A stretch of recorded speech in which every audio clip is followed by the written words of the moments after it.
Ne laissez pas le diable venir déplier l'Église de la gloire de Dieu en envoyant votre pasteur aller chercher tous ses doctorats en théologie et revenir se tenir là et dire « Amen » comme un veau mourant. Ce dont vous avez besoin, c'est un vrai prédicateur à l'ancienne mode, à l'état brut, avec une religion de ciel bleu, qui tue le péché, qui prêche la vérité, et qui s'en tient à ce que Dieu a dit être la vérité, et qui libérera les gens. Amen.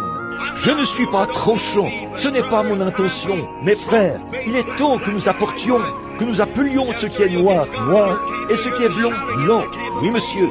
Vous aurez Dieu dans votre camp, et vous entendrez de nouveau les cris dans le camp du roi, quand vous aurez mis la chose en ordre. Amen. Maintenant, remarquez, voici le petit Shamgar qui se tient là, à regarder par la fenêtre. Et voilà ces Philistins qui arrivent. Il a dit, « Oh, maman, regarde donc !»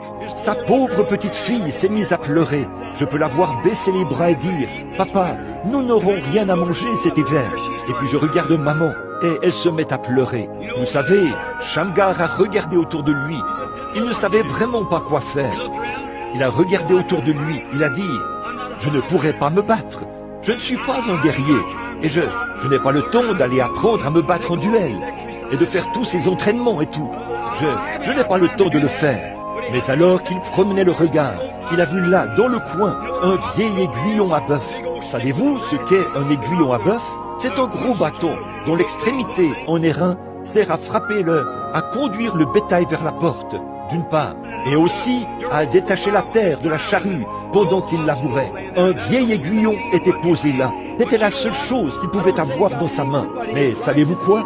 Je ne dis pas qu'il s'est mis en colère, mais son indignation de juste a bondi. Oui, monsieur, frère, je vous le dis, qu'y a-t-il dans ta main?